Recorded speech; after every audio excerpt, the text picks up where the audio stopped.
Listen up. Hey kids, my name is Mike Pondsmith and I'm in charge of our Talsorian games where I have the role of chief cook, bottle washer, and babysitter. And occasionally I write Cyberpunk. And I'm Cody Pondsmith. I'm a general manager and head of the Witcher series. I sometimes fill in as bottle washer, but not often. yeah, well, you're getting better at it. I may give you a raise up to 35 cents. Yes! Go for it. 35! Yes. And welcome to Listen Ups, which is the show where we answer questions that you've sent us about our games, as well as anything else that isn't too personal. We try not to ramble for too long. We try. It doesn't succeed. Usually. So, I think we should take a look at what we've gotten today in mailbag. Got a few questions from a few fans out there. Fan mail for some flunders. Okay, this one I think I get to ask you. Okay. Okay. Ooh, this is great. Senior Brujo asks. Brujo, I like that.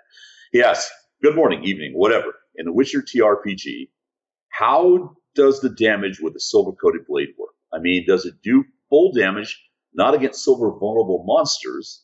And besides, does it do extra dice against silver vulnerable? Because a cord with a silver... Wait, a cord. A cord. This is one of the weird translation situations. Is this one of those weird weapons like you and Mom watch on Forge and Fire? Kind of. It's now you're going to make a cord of your own design. It's a Polish or Eastern European weapon, to my understanding. It was translated in the English Witcher books as a cutlass, but it's actually sort of a short cutlass-like sword. So it's Polish pirate. Kind of. I was super excited to have cutlasses. Polish pirates. I was super excited. CDPR. Let's get that supplement going. I was super excited to have cutlasses, but we went through approvals. They said, no, that's a weird translation thing. They're cords. And we all went, cords? Okay. Anyway, you practically don't need a Witcher because you can do 5d6 plus, well, it's a lot of damage. I hope my question is understood because English is not my native language. Well, trust me, guys, it isn't really ours either. So, thanks. Love your work, both in The Witcher and Cyberpunk 2020 RPG. So, Cody. So I'm going to let you break this down as neatly as you can because swords, I don't do those. Okay. So the situation on silver coating weapons, we probably could have been a little clearer on it. So naturally, non-silver weapons against monsters do half the damage, and silver weapons do a very small amount of damage, and then they have silver damage on top of it, which is only applied to monsters.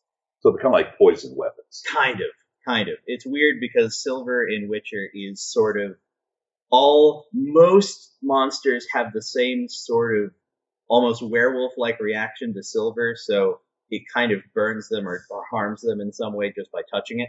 Okay. Or at least that's how we were led to see it. Okay. So when you silver coat a weapon, it just coats the outside with enough of a layer of silver that it deals silver damage. You still half the damage from a non-silver weapon, but on top of that halved damage, you add the extra silver damage. So it is like a blade poison. Yeah, it's effectively like a blade poison, but it only works for monsters. We could have gotten into a lot of very, very granular work of sort of the silver coating doing, reliability damage to your weapon and whatnot, based on the fact that silver doesn't really hold an edge super well, but that seemed a little bit too intense. This sword seems kind of cheap to me. Is it really silver all the way down? I mean, at the end of the day, you could get your weapon silver coated and just sell it, Yeah. You coat something like a Torweir, got the big old great sword. Torweir, another one of those weird things. Torweir. It's the name we got for the Gamerian greatswords. Big old, 6 foot tall greatswords, which take a lot of silver to coat. What we're saying is the Gamerian bankruptcy sword. Yeah. Well, we see one. We see one. I think we have 2 instances of what we kind of deemed the Gamerian greatsword, which was, of course, Letho in Witcher 2 with his big old, lugs on the side, giant greatsword, and the poor Nilfgaardian soldier who gets his head burrowed through by a crow in one of the Witcher cinematics, where he's on the battlefield and he just hauls off and cuts off a horse's head in one swing. We want to just have a giant sword, right? Because sometimes you just need a big ass sword. So, Senior Brujo, I hope I kind of cleared that up for you. It's a good question. We may wind up going through and verifying some of that stuff a little bit more later. But okay. Well, can we find another one, maybe? Okay, you want that one? Okay. This one. I'm on the spot. Yes, you are. Evan C. asks, will Cyberpunk Red use interlock or fusion? And will there be any rules updates, additions, new changed attributes, skills, net running overhauls, or etc.? Well, first of all, we're going to use Mr. Fusion. I wonder how many people will get that joke. Probably people a lot. People are really old, but at any rate, Mr. Fusion. Knowing our fan base, I'm sure a number of people. Seriously. First of all, this is my chance to clear up something. Fusion is not all that functionally different than interlock. What it mostly is fixing things that 30 years later I go, oh, God, that was so broken.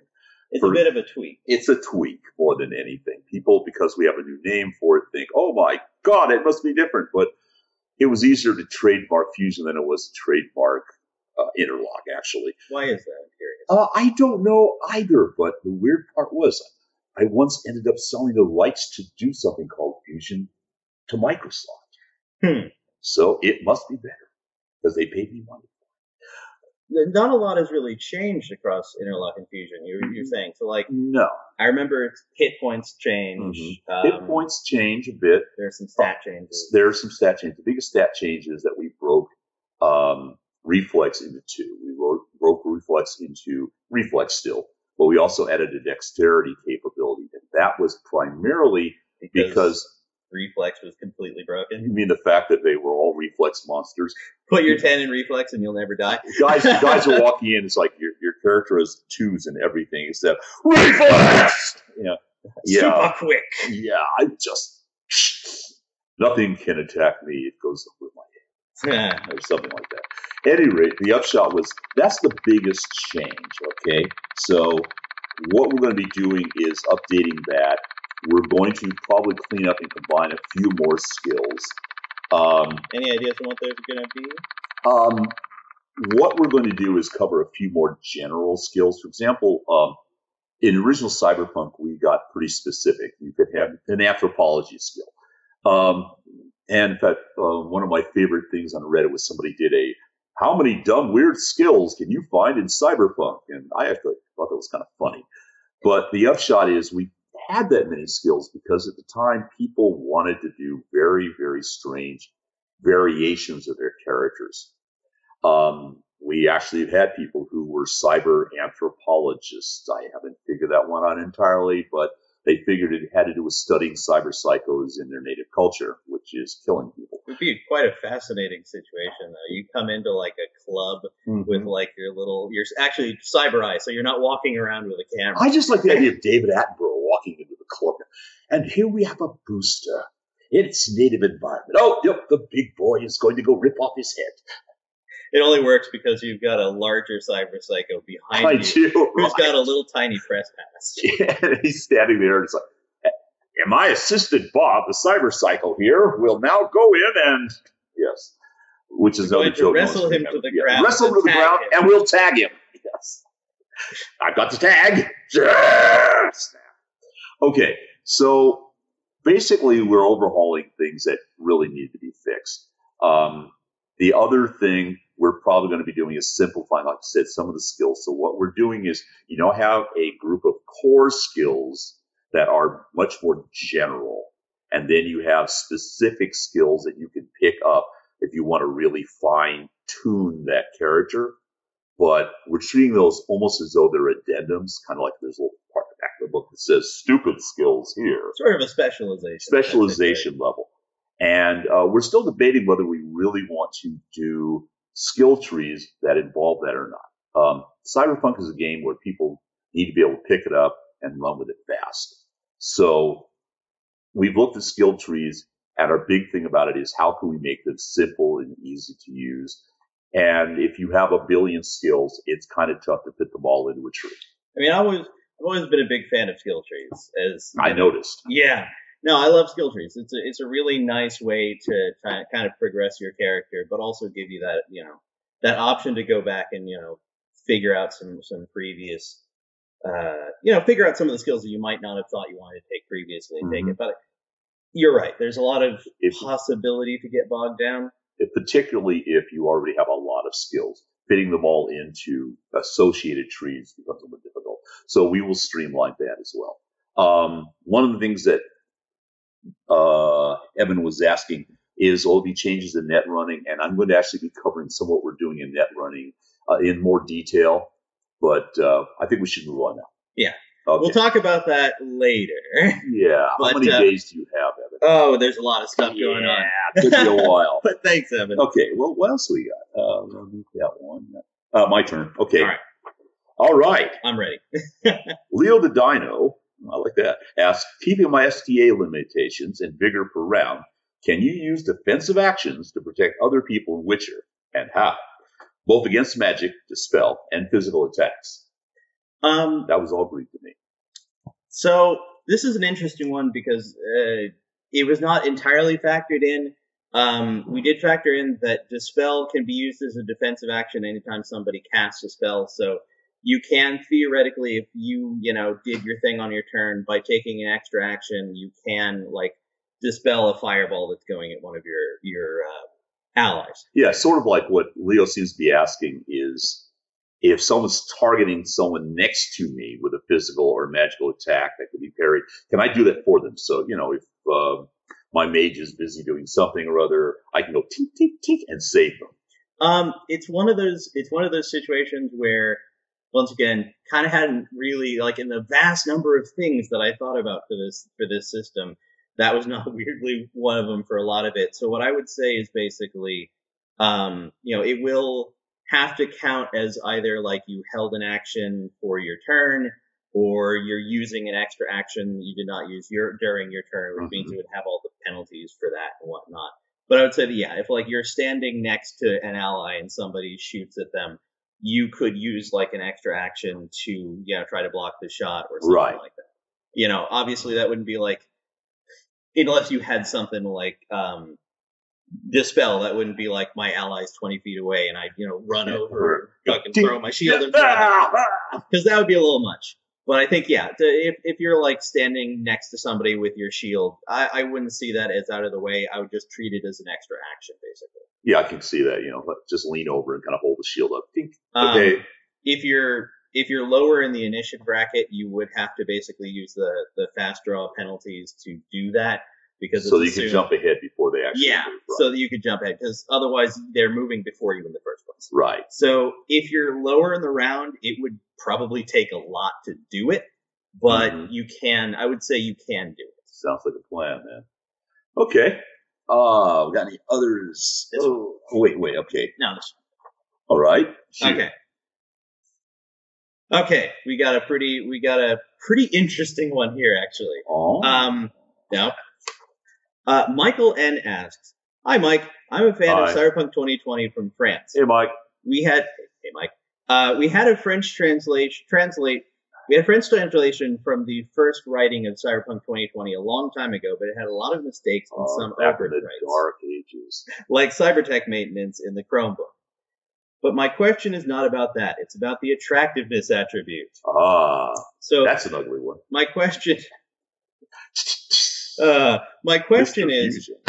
how does it work in game? I'm starting to crack him up here. This is good. During all my game sessions, I have a lot to get through here. During all my game sessions, a lot of players around me don't put a lot of points into this attribute. They put 10 in reflex, 10 in body, but all the team, a lot of solos, of course, of course it was me, have 2 in attractiveness. I was the only character with a 10 in attractiveness, but the referee didn't know how it worked, except just saying, yes, you are all ugly, without other impact. And you are all that. Woo. I'm sure that they make you look good. Yeah.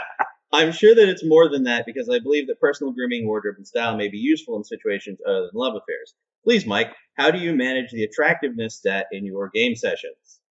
Okay, well, that's how to make everybody look good.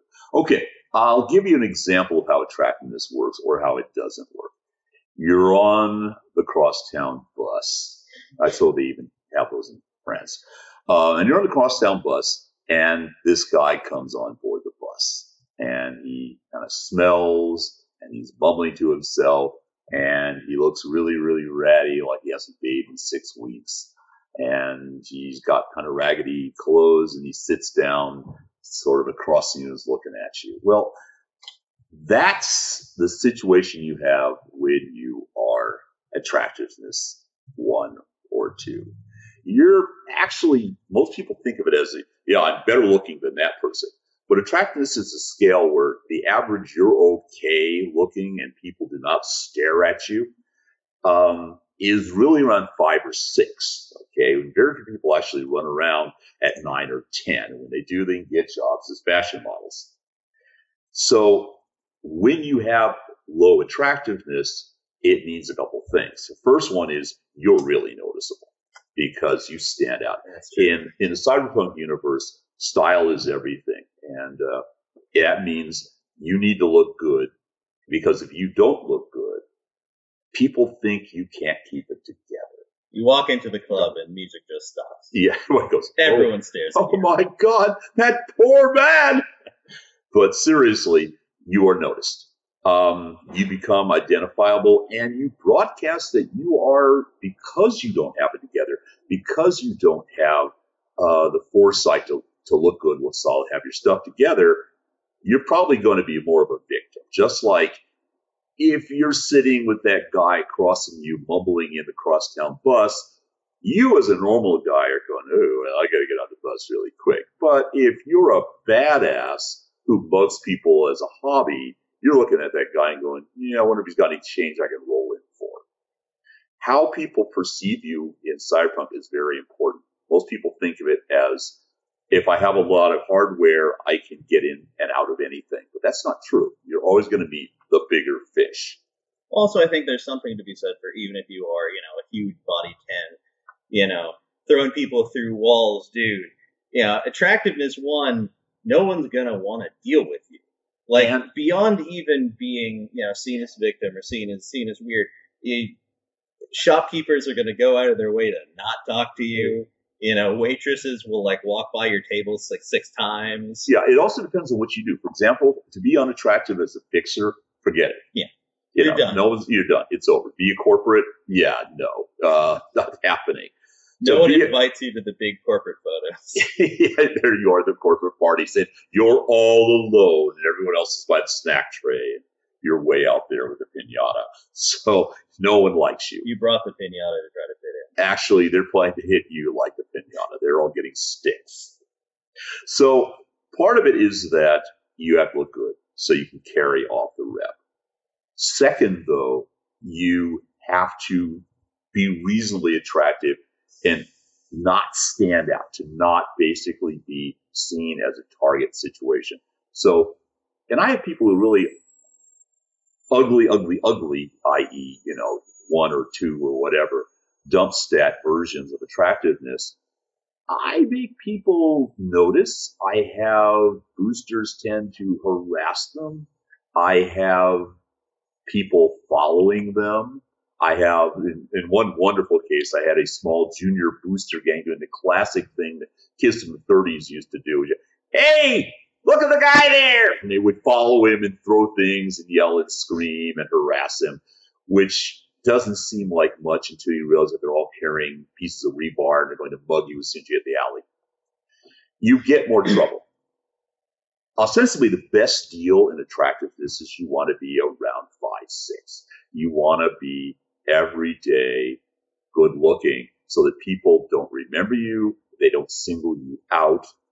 They don't, for example, tell the cops when they come by and they say, who shot this place up? Well, it was the guy who was greasy and looked like he came off a Jethro Tull cover. With the exception of corporates, medias, and fixers. Yeah. I think if you're playing corporate, a media, or a fixer, you should probably put a fair amount into attractiveness. Yeah. Just to, cement the fact that you're even supposed to be where you are, I can think of a lot of situations where corporates probably won't even talk to you. Yeah. If you're not attractiveness 7 or 8. There's also, it's interesting, is Witchers, for example. Yeah. Witchers have a lot of problems dealing with society, and part of that is Witchers they're not ugly necessarily, but they're strange looking and they are probably seen as very low attractiveness in most cases. It weirdly, so people kind of go, ooh, that Witcher, look at those eyes. Look at that weird hair. Look at that, It weirdly depends. Weirdly enough. Yeah, I mean, if I could look like Geralt, I'd be like, hey. I think of the Wolf School Witches, Lambert has probably got the short end of the stick, and I feel like even Vesemir probably the ugly stick. Even Vesemir probably looked pretty good in his glory days. But we do implement. You can have been disfiguringly scarred, which makes you feared in all societies. Sort of that you've got cut going down from your shoulder through your eye and like through your mouth and down to your neck, and like people just like I don't know how he got that, but I obviously don't want to deal with him. Yeah, it's sort of like Ciri, you look at Ciri's got a big old scar going across his face, but Ciri's got like a glamour scar.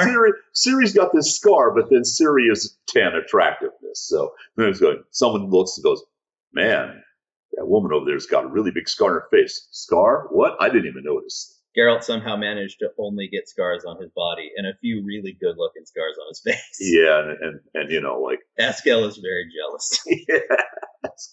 So, in answer to how I deal with it, the way to deal with attractiveness or low attractiveness or using attractiveness as a dump stat is take command of it, take possession of it as the GM, and turn it to your uses. In other words, quit letting them get away with it. Instead, make it a disad or something which sets them up so that there is a price for it. It's like when people try to do a dump stat for a solo of low intelligence, they throw everything into reflex. That's why I'm fixing it, by the way, with Mr. Fusion. What I tend to do is go, okay, you are too dumb to notice the fact that this conversation is going on around you because you're busy kind of being dumb. Don't ask them to play it. Instead, play the world as the world sees that stat. And that will give you the control over how that stat is used. And trust me, after you do that 1 or 2 times, people are not going to be using attractiveness as a dump stat. Or you get a free plot hook out of it. Yes. They're all always a plot hook. No, they're all so ugly. Eventually they break down. And they go get cyberware or some form of cyber surgery to become more attractive. Cue in Crazy Ripper Doc. Ooh. You went to get plastic surgery, and now they're going to try to take all of your body parts and sell them on the black market. Yeah, I like the idea of you going to the plastic surgeon Ripper Doc, and he goes, yeah, we can fix this. Is that a chainsaw? Yeah, this won't hurt a bit. Medical malpractice somehow makes you even uglier. There is no medical malpractice in the dark future. You come out and you've got like 5 teeth, but they're like everywhere. Okay, I think we should pick another one here. Okay. Let's see. What we got? You just... How about that one? That one there? Okay. Yeah. All right. Levente asks, in the Witcher TRPG, how do you defend against the blast effective spells like Zephyr? Nothing is stated in defense. Can you roll physique to avoid knockdown? Yeah, Zephyr sounds kind of like it's a light wind. It's actually like a giant burst of air. It's not hurricane? No, Zephyr. I got to talk to Sipkowski about it. No, that's us. It's a very nice wind name. Anyway, could have named it like Scirocco or something, but I feel like there should be some heat effect in there. Anyway. Yeah. No, much like bombs in Witcher, it's assumed that Zephyr is, way more powerful than the average person can, keep on the ground. It's a big blast of wind coming up out of the ground around the caster and just picking people up off their feet. Once again, this is another situation where a lot of Witcher is kind of designed to try to be a catch-all, but in a lot of cases, I always suggest that GMs kind of play it as they feel for specific situations. Okay. So like if somebody casts... So it's like a big Zephyr that knocks you off a cliff or something. Yeah, so like if somebody casts Zephyr and like one of your party members is like a dwarf with like a body of 10 and a strength feat of 11, then, sure, maybe you can give them like a roll to try and like dig their, axe or their dagger into the ground or something. But in general, a lot of the area of effect attacks are assumed to A, happen faster than most people can react to, and Right. B, kind of be more powerful than you can immediately defend against, or like something like Zephyr. You know, you can put your shield up in front of you to stop the blast, but it's just going to put a big flat object like a sail. So it's going to push you even harder. Well, the other question you have is, like, if you're going to be hit with a Zephyr, it's not just that you get moved or blown around, but if you're in the middle of any kind of basic natural terrain, a really strong wind blast is going to have all kinds of particle and atmospheric effects. You're in the middle of a sandstorm suddenly. You're in the middle of debris being moved around. Think of it like in Dragon Ball Z when they start summoning power and all those rocks are floating. Zephyr is all those rocks are floating very fast. Yeah. It's definitely an interesting one, because I think in a lot of situations, we write the rules to fit as the best to as many people as possible, but I feel like there are always situations where GMs, may want to take it into their own hands for interpreting those rules. Yeah, one of the problems we have is a rule that I often use when I taught design classes is we have to guess what several thousand people or more will be doing with a rule, and each person has their own interpretation. So that means that you have to build rules not based around specific cases, but rather specific classes of cases. So that way you kind of got a big catch-all net that allows you to deal with the really weird cases that might be out there. Like, okay, can I use a Zephyr and raise my cloak and get pulled off the ground and hang glide? Okay, that's kind of a general kind of concept. What do I see in my definition of Zephyr I can get away with? It's not like a situation, in that situation, for instance, like the rules would say no. That's a situation where if one of my players wanted to do that, I might let them try at a penalty or something like that. Yeah. I love rewarding creative players because, You should always reward creativity, totally bust your game. Yeah. Well, you should reward creativity within limit, and then you throw the fiends at them. All the fiends. Every fiend. All the fiends are yours! Raining from the sky. Fiends, they were carried there by previous Zephyr. Yeah. Anyway, I hope that helped Levente. And yeah, I know it's a bit of a vague situation, but in a lot of cases, I think it's kind of best left up to the situation that it's in. So it looks like that's all the questions kind of all we got. for the moment. Okay. Well, we thank you for coming and joining us once again here at Listen Up, and we'll be looking forward to seeing you next week.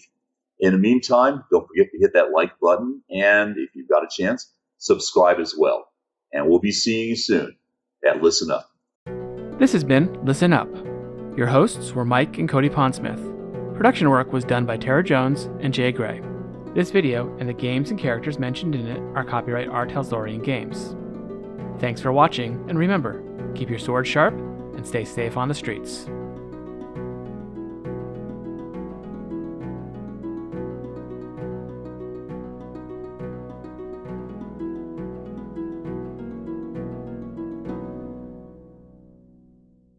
Foe unvanquished, I won't perish in the field. I'll be born again to take up the halberd 7 more times.